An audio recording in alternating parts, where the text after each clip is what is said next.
नमस्कार, very good evening to all the future nursing officers. आप सबका स्वागत करता है माहिसर नर्सिंग का यूट्यूब चैनल, जहां पे आप जुड़े और नर्सिंग के रिगार्डिंग बहुत ही इम्पोर्टेंट एमसीक्यूज डिस्कस किए और भी करेंगे, टॉपिक्स भी डिस्कस करते हैं। और जो भी इस वीडियो को देखते हैं उन सब से मेरी रिक्वेस्ट है कि चैनल को आप अपने दोस्तों के साथ में, जितने भी आपके नर्सिंग के ग्रुप्स हैं उसके साथ में शेयर करें, जिससे उनको भी इसका बेनिफिट मिले और इसका भी लाभ उठा सकें। और सब्सक्राइब करना ना भूलें, जो भी नए हैं चैनल को सब्सक्राइब जरूर करें, लाइक शेयर करें और बेल आइकन के ऑल नोटिफिकेशन को प्रेस कीजिए।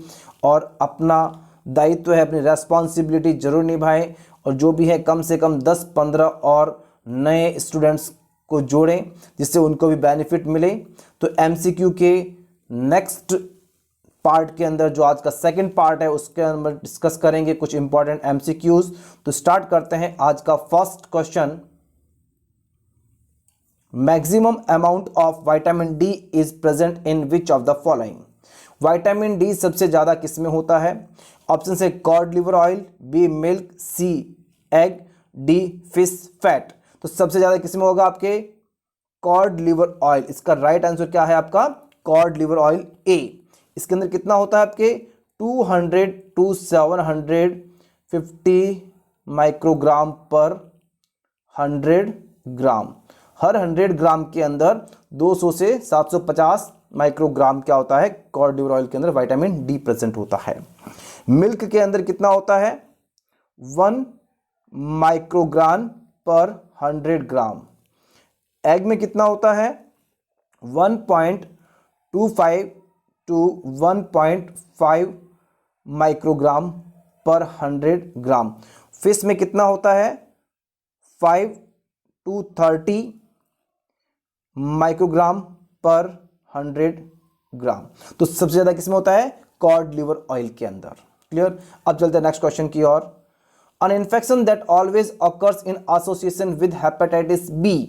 हेपेटाइटिस बी के साथ में कौन सा इंफेक्शन होता है हमेशा? ऑप्शन है hepatitis A, hepatitis C, hepatitis D and hepatitis E. तो कौन सा इंफेक्शन हमेशा हेपेटाइटिस बी के साथ होता है? वो होता है हेपेटाइटिस डी। तो इसका राइट आंसर क्या है? सी, हेपेटाइटिस डी। ठीक है, नेक्स्ट क्वेश्चन है। A patient with gout should follow what type of diet. एक पेशेंट गाउट से सफर्ड है तो वो कौन सी डाइट को फॉलो करेगा और उसको फॉलो करनी पड़ेगी। तो गाउट क्या होता है? It is a form of arthritis. क्या है? एक आर्थराइटिस की फॉर्म है, जॉइंट्स का डिजीज कंडीशन है जिसके अंदर यूरिक एसिड की मात्रा बढ़ जाती है।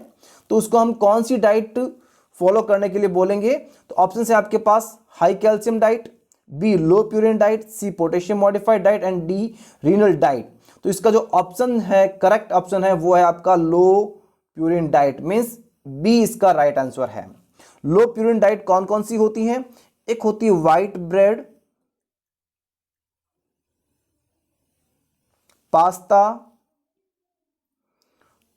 Vegetable and fruit. ठीक है, ये क्या है? लो प्यूरिन डाइट है। ठीक है, next question. A patient is suffering from a broken jaw, which type of food can patient eat. Means एक पर्सन है जिसका क्या है, जो है, जो बोन है, जबड़ा बोलते हैं उसको, वो क्या है? फ्रैक्चर्ड है। तो वो कौन से टाइप की डाइट, कौन से टाइप की फूड हम उसको प्रिस्क्राइब करेंगे? तो ऑप्शन ए है carrot, fried chicken and cereals, B rice, watermelon and smoked fish, C tacos, peanuts and grilled egg, D soup, pudding and ice cream. देखो बच्चों, यहां पे क्या है, जो जबड़ा है, ठीक है, वो फ्रैक्चर्ड है, तो हमें उसको कौन सी डाइट प्रिस्क्राइब करेंगे? Soft diet. ठीक है, इसमें कहीं पे भी सॉफ्ट डाइट नहीं है। फ्राइड चिकन है, ठीक है, राइस है, वाटरमेलन है, स्मोक्ड फिश है, ठीक है, पीनट्स है, ग्रिल्ड एग्स, ये सब क्या है? सॉफ्ट डाइट नहीं है। तो सॉफ्ट डाइट किसमें? आपके soup, pudding and ice cream. Means ऐसी डाइट जो क्या है? नॉट च्यूएबल हो। जिसको अपन चबा नहीं सकते, क्योंकि चबाने के लिए हमने क्या करना पड़ेगा, जो जबड़ा होता है उसको हिलाना पड़ेगा, मूवमेंट देना होगा, तो वहां पे क्या होगा, पेन होगा। इसलिए हम कौन सी डाइट देंगे, सूप, पुडिंग एंड आइसक्रीम। तो आपका ऑप्शन राइट कौन सा है, डी। अब चलते हैं नेक्स्ट क्वेश्चन की ओर। Which of the following is recommended along with intravenous administration of quinine sulfate for treatment of malaria।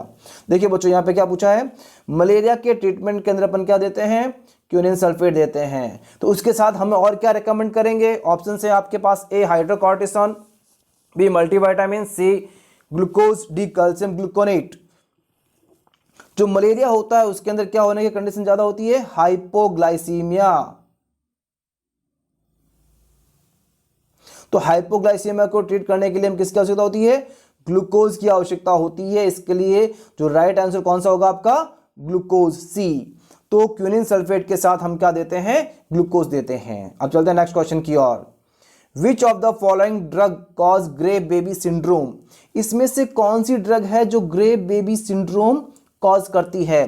तो ग्रे बेबी सिंड्रोम क्या होता है, तो ग्रे बेबी सिंड्रोम क्या है, एक क्या है, ये ऐसी कंडीशन है जिसके अंदर सर्कुलेटरी कोलैप्स हो जाता है,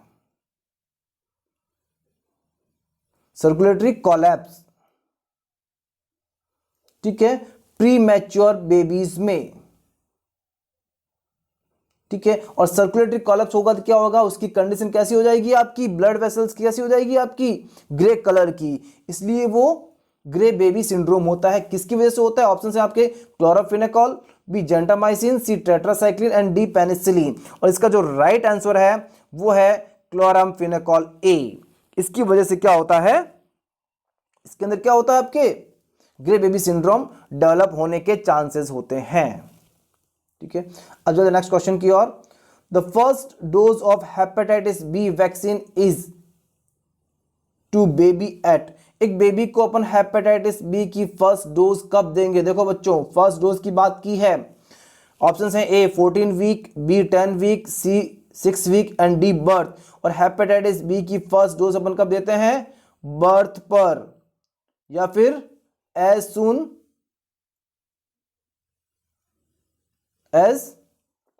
एज बर्थ के बाद जल्दी से जल्दी अपन इसको क्या देते हैं। तो इसका जो राइट आंसर क्या होगा आपका, B at birth, as soon as after birth हम देते हैं, ठीक है। जिसके अपन क्या कर सकते हैं कि ये क्या करता है, रिस्क ऑफ इंफेक्शन को कम कर देता है, ठीक है। अब चलते हैं नेक्स्ट क्वेश्चन की ओर। The function of Kupffer cells in liver is. Liver के अंदर अपने क्या होती है बच्चों, एक कूफर सेल्स होती है, तो उसका फंक्शन क्या है, option A excretory, B phagocytic, C secretory and D lytic. तो इसका जो राइट आंसर क्या है, फैगोसाइटिक। तो कूफर सेल क्या करती है, फैगोसाइट का काम करती है, उसको एंगल्फ करने का काम करती है। नेक्स्ट क्वेश्चन है आपके आज का 29th। An immobilized client is at risk for। एक immobilized client है, मीन्स वो चल फिर नहीं सकता है, मोबिलाइज नहीं है, तो उसके अंदर क्या डेवलप होने के चांसेस होंगे, ए हाइपरकैलेसीमिया, बी हाइपोकैलेसीमिया, सी हाइपरनेट्रीमिया, डी हाइपोनेट्रीमिया। तो जो चल नहीं फिर सकता है तो क्या होगा आपका, कैल्शियम का डिपोजिशन ज्यादा होगा, किसमें, ब्लड में। तो क्या कंडीशन देखने को मिलेगी अपने को, हाइपरकैलेसीमिया। तो इसका जो राइट आंसर क्या है आपका, ए है बच्चों, हाइपरकैलेसीमिया। अब चलते हैं नेक्स्ट क्वेश्चन की ओर। Which of the following is considered as the most important aspect of hand washing। ये बहुत ही सिंपल क्वेश्चन है, यहां बहुत बच्चे कंफ्यूज होते हैं। तो क्वेश्चन क्या पूछा है, हैंड वॉशिंग के अंदर सबसे मोस्ट इंपॉर्टेंट हम किसको अहमियत देंगे। ऑप्शन है A soap, B water, C friction and D time. चारों के चारों ऑप्शन आपके क्या है, करेक्ट है, सबकी अपनी अपनी इंपॉर्टेंस होती है, बट यहां पे मोस्ट पूछा है तो हम किसको देंगे इंपॉर्टेंस, सी फ्रिक्शन। फ्रिक्शन का मतलब होता है जब अपन हैंड वॉश करते हैं तो आपस में जो रगड़ होती है अपने पाम्स के बीच में, तो वो क्या होती है, फ्रिक्शन होती है, और वो सबसे इंपॉर्टेंट एस्पेक्ट होता है हैंड वॉशिंग का। ठीक है, तो इसका जो राइट आंसर क्या है आपका सी, फ्रिक्शन। अब चलते हैं नेक्स्ट क्वेश्चन की ओर। What is the maximum time the nurse allows an IV bag of solution to infuse the patient. Means एक नर्स है जो पेशेंट को क्या दे रही है, आईवी फ्लूइड दे रही है, तो कितने मैक्सिमम टाइम तक वो दे सकती है। ऑप्शन है A 6 hours, B 12 hours, C 36 hours and D 24 hours. अगर एक बार आईवी बैग को ओपन करने के बाद उसको 24 आवर्स के अंदर अंदर इसको कंप्लीट करना है, 24 आवर्स से उसको ज्यादा नहीं देना है, क्योंकि इट विल डेवलप इन्फेक्शन।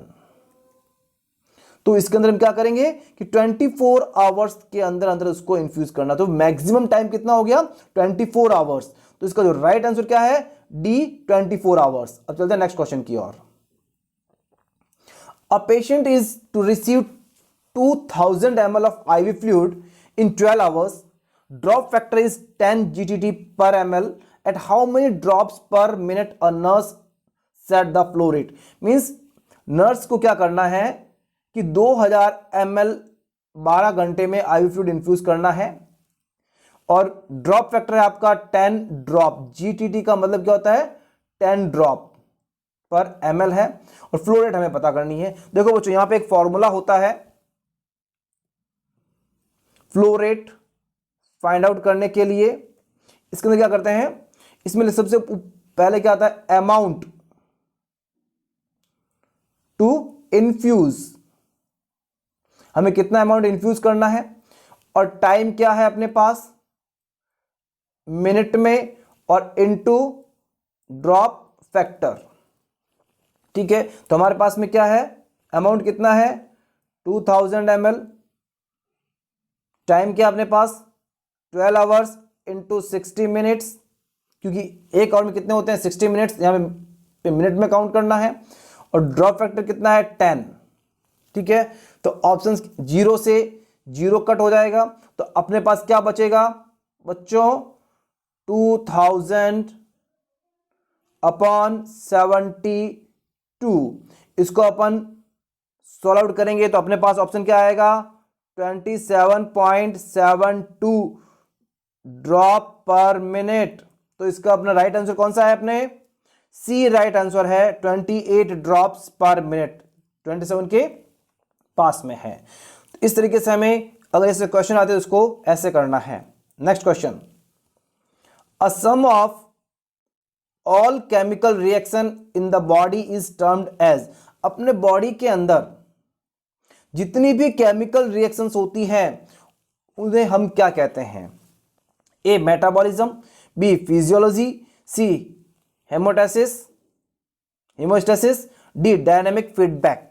जो केमिकल रिएक्शंस होती हैं वो सारी की सारी क्या कहलाएगी, आपके मेटाबॉलिज्म कहलाएगी। तो इसका राइट आंसर क्या है, ए मेटाबॉलिज्म। इसके अंदर सारी की सारी केमिकल रिएक्शंस होती है, जैसे कि कैटाबॉलिक रिएक्शन है, एनाबॉलिक रिएक्शन है, एनर्जी रिलीजिंग है, और क्लियर ये होगी मेटाबॉलिज्म। ठीक है, तो अब चलते हैं नेक्स्ट क्वेश्चन की ओर। A nurse needs to carefully assess the complaint of pain of elderly because elder person। देखो नर्स को क्या असेस करना है, अगर कोई एल्डरली पर्सन पेन की कंप्लेंट करता है तो नर्स को हमें क्या असेस करना पड़ेगा। ऑप्शन है A are expected to experience chronic pain, B have a decreased pain threshold, C experience reduce sensory perception, और D have altered mental function. यहां पे हमें ध्यान में देना है कि पर्सन क्या है, एल्डरली पर्सन है, और एल्डरली पर्सन मींस जिनकी एज अबो 60 ईयर्स है। तो उन पर्सन्स के अंदर हमारे क्या होते हैं कि जो भी अंदर जो अपने सेल्स वगैरह होती है वो धीरे धीरे डिक्रीज होती जाती है एज के अकॉर्डिंग, तो इसके फंक्शंस भी कम होते जाते हैं। तो हमारे यहां पे ऑप्शन कौन सा सही होगा, ऑप्शन अपना करेक्ट होगा सी एक्सपीरियंस रिड्यूस सेंसरी रिसेप्शन, क्योंकि उसके अंदर सेंसरी जो परसेप्शंस होते हैं वो रिड्यूस हो जाएंगे। वो कम, उसका एक्सपीरियंस कितना हो जाएगा, रेड्यूस हो जाएगा। एज के अकॉर्डिंग उनके जो भी फंक्शनल एक्टिविटीज होती है वो धीरे धीरे क्या हो जाती है, रेड्यूस होती जाती है। तो इसका जो राइट आंसर क्या होगा आपका, सी। अब चलते नेक्स्ट क्वेश्चन की ओर। Which of the following statement by the patient to the nurse indicate a risk factor for CAD. Means CAD के लिए कौन सा रिस्क फैक्टर होता है, कॉर्नरी आर्टरी डिजीज के लिए पेशेंट कुछ बता रहा है तो कौन सा मानते हैं अपन। My father died by myasthenia gravis, my cholesterol is 180 mg per DL, I exercise every day half an hour, I smoke 15 to 20 cigarettes per day. ठीक है, इन स्टेटमेंट में से कौन सा स्टेटमेंट है जो सीएडी को इंडिकेट करता है। देखो, फादर माइस्थेनिया ग्रेविस है, उसका कोई इफेक्ट नहीं आएगा। कोलेस्ट्रॉल 180 है, वो नॉर्मल आता है। 200 से ऊपर होगा तो ही हो सकता है सीएडी। एक्सरसाइज आप कर रहे हैं half an our per day, वो भी आपके लिए सीएडी को कम करेगा। बट ऑप्शन डी क्या है, आई स्मोक 15 to 20 सिगरेट्स। अगर 15 to 20 सिगरेट्स अगर अपन डेली लेते हैं तो वो सीएडी को कॉज करता है। तो इसका ऑप्शन राइट कौन सा है, डी। अब चलते हैं नेक्स्ट क्वेश्चन की ओर। Optimum body weight of baby by the end of 1 year. 1 साल के बाद बेबी का वेट कितना होगा। A addition of 3 kg weight to birth weight, B double the weight of birth, C 3 times of birth weight, D 4 times of birth weight. इसके अंदर option काफी confusion है, तो इसके अंदर जो राइट आंसर, तो 1 ईयर के ऊपर कितना होता है, ट्रिपल होता है। क्या होता है, ट्रिपल होता है बर्थ वेट का। ठीक है, तो यहां पे ऑप्शन राइट कौन सा है, सी। देखो यहां पे एडिशन ऑफ 3 kg लिखा है, ये 3 kg नहीं होता है, अपने को बर्थ वेट का ट्रिपल होता है। बर्थ वेट 2.5 है तो 1 ईयर पे कितना हो जाएगा, 7.5। डबल कब होता है, 6 month, 4 times 2 years। ठीक है, तो इसका राइट आंसर क्या है, सी। अब चलते नेक्स्ट क्वेश्चन की ओर। अ 3 month of baby can do all except, पूछा है इसके अंदर कि एक 3 महीने के बच्चा क्या कर सकता है इसमें से एक को छोड़कर। Can turn supine to prone position, B social smile, C turn head to sound, D lift head in prone position. तो कौन सा नहीं कर सकता है, सोशल स्माइल इसकी 2 to 3 months पे आ जाती है। हेड साउंड की तरफ वो मूव करता है, ये भी हो जाता है 2 to 3 months पे। Lift head in prone position, prone position पे सो रहा है और अपने हेड को लिफ्ट कर सकता है। But can turn supine to prone position नहीं कर सकता। तो राइट आंसर क्या है आपका, ए। ठीक है, next. In psychiatric female ward a nurse is caring for female patient who has suicidal tendencies, nurse should do. एक साइकेट्रिक फीमेल वार्ड के अंदर एक नर्स केयर कर रही है फीमेल पेशेंट को जिसको क्या है, सुसाइडल टेंडेंसीज हैं, सुसाइडल थॉट्स आते रहते हैं। तो नर्स का क्या काम होगा, what nurse should do. A give her privacy, B observe the client, C open the window for natural fresh air, and A allow her to urinate. तो हमें क्या करना है कि उसको सुसाइडल टेंडेंसीज हैं, सुसाइडल थॉट्स आते हैं, तो हमें पेशेंट को बिल्कुल भी अकेला नहीं छोड़ना है, प्राइवेसी भी नहीं देनी है। Open the window for natural fresh air की सुसाइडल टेंडेंसी है तो वो नीचे भी, विंडो से नीचे भी जंप कर सकती है, तो ये भी नहीं करना है। Allow her to urinate, urinate के लिए भी अलाउ नहीं करना है क्योंकि उसको अकेला बिल्कुल नहीं छोड़ना है। तो इसका जो राइट आंसर क्या है, B observe the client, client को कंटिन्यूअसली ऑब्जर्व करना। ठीक है, तो इसका जो राइट आंसर क्या है, बी। अब चलते हैं नेक्स्ट क्वेश्चन की ओर। Immediately before expulsion of fetus which of the following cardinal movement occur. Means fetal के एक्सपल्सन से जस्ट पहले कौन सा मूवमेंट हमें देखने को मिलता है। मींस ये किसका पार्ट है, लेबर का पार्ट है, लेबर प्रोसेस का। क्लियर? तो ऑप्शन है A external rotation, B descent, C flexion, D extension. तो इसका जो राइट आंसर है वो है एक्सटर्नल रोटेशन होगा before the expulsion of fetus. ठीक है, नेक्स्ट क्वेश्चन, आज का लास्ट क्वेश्चन है, during which stage of labour the nurse assess crowning. Means labour के कौन से स्टेज के अंदर क्राउनिंग वाली कंडीशन हमें देखने को मिलती है या फिर नर्स एसेस करेगी? A first stage of labour, B second stage, C third stage and D fourth stage. तो इसका राइट आंसर फटाफट दीजिए। इसका जो राइट आंसर है वो है बी सेकेंड स्टेज। तो क्राउनिंग की कंडीशन हमें कब देखने को मिलती है? सेकेंड स्टेज के ऊपर। Sorry, clear? तो thank you so much for watching the videos. I hope कि आपको वीडियो अच्छा लगा है। अगर वीडियो अच्छा लगे तो आप इस वीडियो को आपके ग्रुप्स, जितने भी नर्सिंग ग्रुप्स है उसमें शेयर कीजिए, जिससे और भी नए नए स्टूडेंट्स जुड़ सकें। Thank you so much. अगर आपको पीडीएफ की आवश्यकता है तो आप पीडीएफ इस व्हाट्सएप नंबर के ऊपर मंगवा सकते हैं। ठीक है, thank you so much for watching the video.